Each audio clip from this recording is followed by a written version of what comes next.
நாகப்பட்டினம் மாவட்டம் கீழ்வேலூரில் நீரின்றி வறண்ட ஓடம்போக்கி ஆற்றில் பாத்திரத்தில் தண்ணீரை வைத்து ஆடிப்பெருக்கு வழிபாட்டை நடத்திய விவசாயிகள் காய்ந்த நிலத்தில் படுத்துக்கொண்டு நீச்சல் அடித்தும் தமிழகத்திற்கு தண்ணீர் தராத கர்நாடக அரசை கண்டித்தும் முழக்கம் எழுப்பி ஆர்ப்பாட்டத்தில் ஈடுபட்டனர்.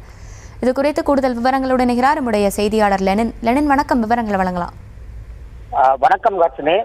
நாகப்பட்டினம் பனங்குடி கிராமத்தில் காவிரி நீர் வராததால் வறண்டு கிடக்கும் பாசன வாய்க்காலில் பெண்கள் ஆடிப்பெருக்கு விழாவை நடத்தி நூதன முறையில் வழிபாடு நடத்தி வருகின்றனர். வறண்டு கிடக்கும் வாய்க்காலில் பூ பழம் வைத்து படையலிட்டு விளக்கேற்றி வழிபட்டனர். மேலும் பெண்கள் கழுத்திலும் ஆண்கள் கைகளிலும் மஞ்சள் கயிறு கட்டி பாரம்பரிய சடங்குகளை மேற்கொண்டனர்.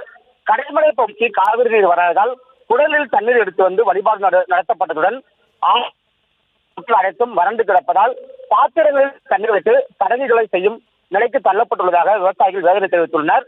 தொடர்ந்து ஜூன் 12ஆம் தேதி தண்ணீர் திறக்காத காரணத்தால் நாகை மாவட்டத்தில் குறுவை சாகுபடி முற்றிலும் பொய்த்து போன நிலையில் தற்போது சம்பா சாகுபடிக்கான பணிகளில் விவசாயிகள் ஈடுபட்டிருந்த போதிலும் இதுவரை தண்ணீர் திறக்கப்படாத காரணத்தால் சம்பா சாகுபடியும் இல்லாமல் போகும் சூழ்நிலை ஏற்பட்டுள்ளது.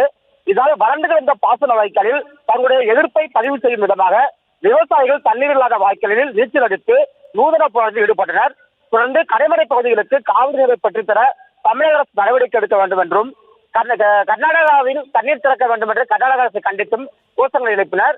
தொடர்ந்து சம்பா சாகுபடிக்கு தேவையான தண்ணீரை திறந்து விடுவதற்கு தமிழக அரசு பெரும் முயற்சி எடுக்க வேண்டும். அதே போன்று தற்போது குறுவை சாகுபடி பாதிக்கப்பட்ட பகுதியில் ஆய்வு செய்து வறட்சி மாவட்டமாக அறிவித்து நிவாரணமாக 25,000 ரூபாய் வழங்க வேண்டும் என்று விவசாயிகள் மத்தியில் கோரிக்கை வைக்கப்பட்டுள்ளது.